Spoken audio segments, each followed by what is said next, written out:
श्रोते नमस्ते. आपल्या सर्वांना शुभ दिवस. श्रोते हो, जीवनाचा प्रवास करत असताना जगायचं असतं ते फक्त शरीरानं नाही तर मनानं जगायचं असतंय. मनात कुठंतरी एक शांतसा कोपरा असतोय. तिथं जुन्या आठवणींचा दगडी दिवा हा लुकलुकत राहतो. लोक येतात, जातात, बोलतात, विसरतात सुद्धा. पण काही क्षण असे असतात की ते आपली काळजी बनून हृदयातच राहून जातात. श्रोते हो, आयुष्य म्हणजे काय तर एका ओल्या मातीतून उगवलेला गंध असतोय. वाटेवर पडलेली थकलेली सावली असते आणि पावसात भिजत असतानाही कोणी लक्षात घेतं का अशी घेतलेली हळूशी आस असते. श्रोते हो, कधी कधी हृदयात एवढी ओल असते की डोळ्यातून नसतेच व्यक्त होत, फक्त आतून रीत करत राहते. जगापुढे किती मजबूत दिसतो आपण हे काय महत्वाचं, पण एखादा तुटताना स्वतःला स्वतः गाठून उभं करणं हेच खरं बळ असतंय. कारण साथ देणारे हात, शब्द, मायेच्या थाप हे सगळं नशिबावर असतंय. पण स्वतःला पुन्हा उचलण्याचं धैर्य हे आत्म्याचं पुण्य असतं. श्रोते हो, नाती म्हणलो याचे मोजदाद नसते. नाती म्हणजे किती मनाला स्पर्श केलं याची जाणीव असते. शब्दांचे पूल बांधून कुणी जवळ येत नाही, पण शांततेतल्या ओलाव्यानं माणूस माणसाकडे ओढला जातो.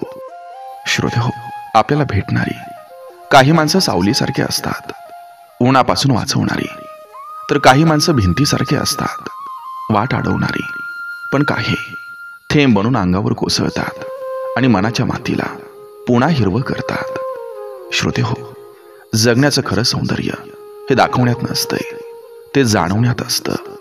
लोक आपल्या बाह्य रूपाकडे पाहत असतात, पण ईश्वर आपल्या अंतःकरणाकडे पाहत असतोय. म्हणूनच श्रोते हो, जीवन शिकवत राहतं. कधी पावसासारखं, कधी विरहासारखं, कधी शांत दुपारच्या पाखरासारखं, तर कधी सायंकाळच्या निरोपासारखं. आपण किती चाललो यापेक्षा कोणासाठी थांबलो याला किंमत असते. गाठलेल्या उंचीपेक्षा टिकवलेल्या नम्रतेला मान असतो. आणि कोणाला हृदयात जागा दिली यापेक्षा ते तिथं राहण्यास पात्र होते का हे सर्वात मोठं उत्तर असते. आणि श्रोते हो, सुविचारांची वाट म्हणजे उपदेश नव्हे, तर मनाला पुन्हा पाणी देण्याचा प्रयत्न आहे. रित होत गेलेलं अंतरंग परत उगवावं म्हणून. कारण मन पुन्हा उमललं ना, तर मग जगणं सुद्धा पुन्हा नवीन होत असतं. बघा, पटलं तर नक्की घ्या. चला करूया सुरुवात सुंदर विचारांना, सुंदर सुविचारांना. जीवन समजून घेतलं की तक्रारी संपतात, नातं समजून घेतलं की दोष संपतात, आणि स्वतःला समजून घेतलं की वेदना हलक्या होतात. खरा माणूस तोच जो आपल्या जवळचं नातं तुटायला देत नाही. अहंकारापेक्षा आपले पण मोठं ठेवतो. अडचणीत साथ देणारा हात म्हणजे नातं नाही, तर देवाची खूण असते की तू एकटा नाहीस. समजूतदारपणा म्हणजे उत्तर देणं नाही, तर योग्य वेळी शांत राहणं. कारण शांतता बरंच काही सांगते जे शब्दांनी व्यक्त होत नाही. यशापेक्षा वागणुकीचं वजन जड असतं. कारण उंची गाठायला वेळ लागतो, पण उंची राखायला चारित्र्य लागतं. मन थकलं की शांत राहा, शब्द थकले की मौन ठेवा, पण विश्वास थकला तर त्या नात्यातून स्वतःला मोकळं करा. कारण आदर संपला की नातं रिकामं होतं. समोरच्याच्या परफेक्ट असण्यापेक्षा त्याच्या खऱ्या असण्याला महत्त्व द्या. कारण खोटं सुंदर असू शकतं, पण खरं कधीही फसवत नाही. जो स्वतःचा स्वभाव हरवतो तो जग जिंकूनही हारलेलाच असतो. कारण स्वभाव हे माणसाची ओळख असते, आणि ओळख हरवली की सगळं हरवतं. एखाद्याचं चूक करणं हे गंभीर नसतंय, पण चूक उलट दुसऱ्यावर ढकलण्याची वृत्ती ही सर्वात मोठी चूक असते. कोणी आपल्याला वापरतंय हे कधीच दिसत नाही जोपर्यंत आपण रिकामे होत नाही. आणि जेव्हा मन रिकामं होतं तेव्हाच खरे खोटे चेहरे उघडे पडतात.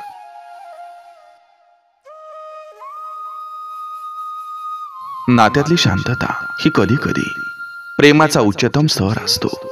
कारण शब्द नसले तरी जवळ असण्याची भावना पुरेशी असते.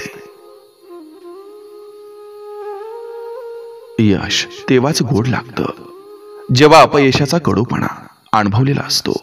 अन्यथा यशाचा अर्थ केवळ बक्षिसापुरता राहतो. काही लोक जपायला जन्मभर पुरतात तर काही लोक दूर करायला एक क्षणही पुरतो.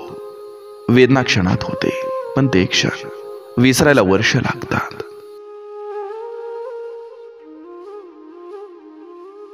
सुख हे संपत्तीवर नसतं, सुख मनाच्या समृद्धीवर असतं. कारण श्रीमंतीत हाशे असतात पण समाधानातच खरा आनंद असतो. आदर शब्दात नव्हे तर नजरेतून दिसतो. कारण मनातलं सत्य कधीच बोलावं लागत नाही, ते आपोआप झळकत राहतं. ज्याच्या पाठीशी कोणी नाही असं वाटतं त्याच्या पाठीशी देव उभा असतो. आणि ज्याच्याकडे सगळं असतं त्याच्या पाठीशी अहंकार उभा असतो.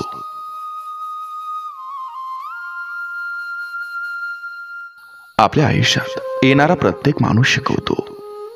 काही हात द्यायला शिकवतात, काही हात सोडू नये असं शिकवतात, तर काही हाताने कधी हात देऊ नये हे शिकवून जातात.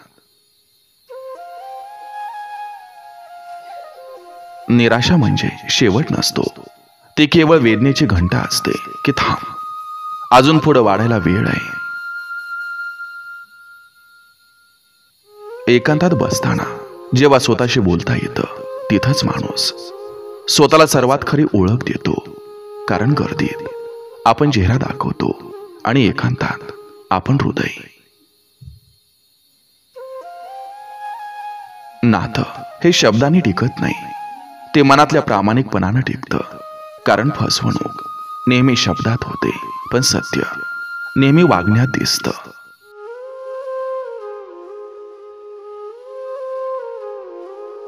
ज्या गोष्टी आपल्याला रात्री जागवत राहतात त्याच आपल्याला माणूस बनवतात.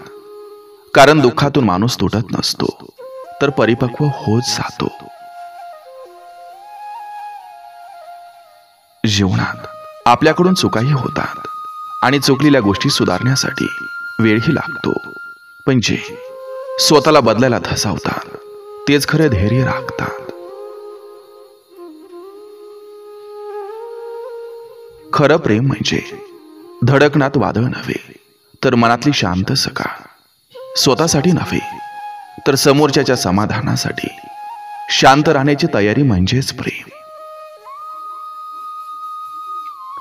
जगण्यातली खरी माणसं ही सोन्यासारखी असतात पण ते ओळखायला वेळ लागतो.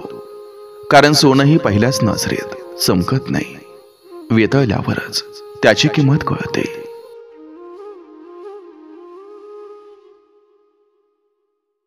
दिसणारे सारे सत्य नसतं आणि शांत राहणारा माणूस कमकुवत नसतो. तो फक्त त्या पातळीवरून पुढे गेलेला असतो जिथं लोकांची अहंकाराची जत्रा भरत असते. कर्म एवढं पवित्र असतं की जेव्हा आपण ईर्ष्या, राग, मत्सर विसरून मनापासून काम करतो तेव्हा देवही आपल्या पाठीशी उभा राहतो.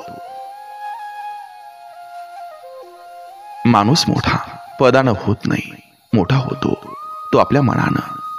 कारण मन विशाल असणाऱ्या जवळ जागा सर्वांसाठी असते आणि संकुचित मनाजवळ कोणीही टिकत नाही.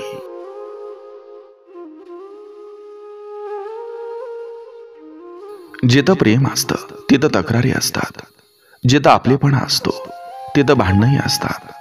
पण नातं तेव्हाच अमूल्य ठरतं जेव्हा रुसवे फुगवे मिटवायला धावून येणारे हे आपले असतात. जखमा शरीरावरच्या असो की मनावरच्या, वेळ सगळ्या भरून काढते. पण मनावरच्या जखमा बऱ्या होण्यासाठी कोणी बरं केलं यापेक्षा कोणी दुखावलं नाही हे महत्वाचं असतं.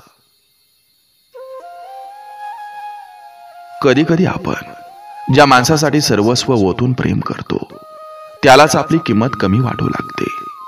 पण प्रेमाचं मोल तिथं नव्हे तर आपण आपलं मन हरवून बसलो होतो. ती खरी चूक नसून आपली निर्मळता, आपली शुद्धता याचं सौंदर्य आहे.